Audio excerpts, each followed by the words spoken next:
Libra, Sun, Moon, Rising. Let's see kung ano yung energy ng love life ninyo ngayong August 2026. So this is a general reading. Pwede kayo makarelate, pwede hindi. Just take what resonates. Another reminder, I will not message you or follow you para mag-offer ng services. So mag-ingat kayo sa mga fake accounts and scammers.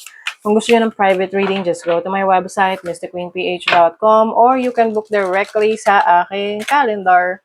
Link on the description or comment section. Okay, Libra, what's up? May mga love life dyan. Para to sa mga interesado sa love life nila, ha? Kung walang love life, edi walang reason. Huwag niyo panoorin. Okay, tinan natin, Libra. Playfulness na naman. I think yung iba sa inyo, meron kayong Gemini placements, no? Or the person that you're dealing with is with Gemini placement. Kasi yan din yung lumabas sa Gemini. So you are capturing or allowing your inner youth spirit, youthful spirit of fun to shine. So may mga enjoyment, yan, playfulness, happiness with your person, spending time together na para kayong bata, going on an adventure together, di ba? Let's see. Libra, what's the energy, love life ng mga Libra? Okay, this is the overall energy, challenge, opportunity, where this relationship is going, feelings ng person mo para sa'yo.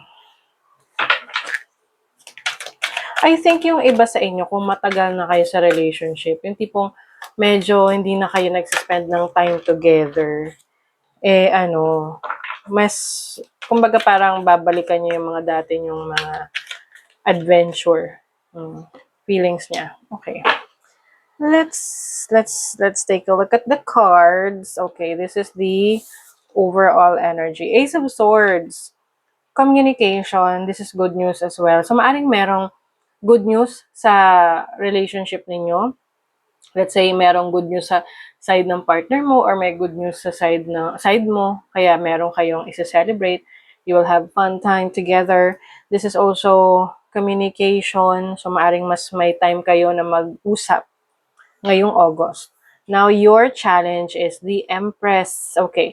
So, as a challenge, I think, pwede tong may kinalaman sa time ninyo sa isa't isa. That's why you will spend more time together. Kasi the Empress is like taking care of yourself, nurturing energy rin to, and someone who knows, alam niya kung ano yung dinedeserve niya. So, maaring nandun ka sa point na parang feeling mo, hindi mo na na-experience yung dating pagbibigay ng halaga sa'yo ng partner mo. Kaya ngayon, magkakaroon kayo ng pag-uusap. It's like expressing what you really want in this relationship. Diba? Now, your opportunity is the High Priestess. So, this is about wisdom. So, you have the opportunity to understand yung situation ninyo. Kasi syempre, hindi naman sa lahat ng oras, kumbaga parang laging merong hindi maganda intention eh. Pwede kasi sa ngayon, ganun muna yung dynamics ng relationship ninyo na tipong kailangan lang ng mga nakaraang araw or buwan, mas naging busy lang kayo. So, kasi the High Priestess is about knowing and meron kang sense of maturity to understand kung bakit may mga bagay na hindi ninyo nagagawa na. And ngayon, may opportunity kayo na mag-usap at maintindihan kung ano yung mga bagay na dapat nyong i-improve sa relationship ninyo. Now, this is where your relationship is going. You have the Two of Swords. So, this is about decision making. So, maaring meron kailangan kayong pagdesisyonan pagdating sa mga importanteng bagay na kailangan yung gawin sa relationship ninyo. Like, for example, pagsiset ng boundaries or pagsiset ng time ninyo kung kailan kayo pwede kasi pwedeng kayo parehong busy sa mga kanya-kanya ninyong pangarap or may mga obligasyon kayo, no, na kailangan yung unahin muna before your relationship. Tingnan natin yung feelings ng person mo. The Ten of Swords. Okay. Pwede kasing your person is going through some mental challenges at this point, no?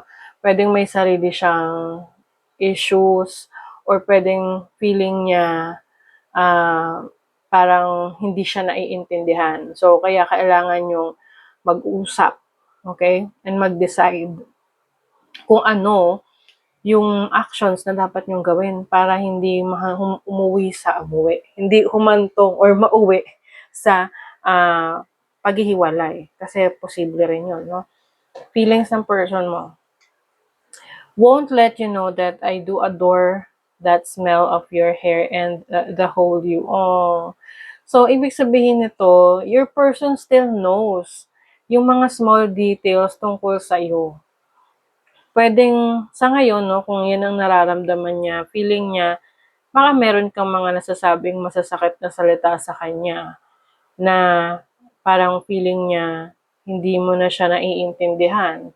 Well, in fact, this person knows a lot about you. Kumbaga, marami siyang, kumbaga kilalang kilala ka niya, no? And also, meron din siyang mga bagay na sabi rito, won't let you know that I do adore. So, pwedeng meron siyang mga bagay na nagugustuhan sa'yo na hindi niya sinasabi.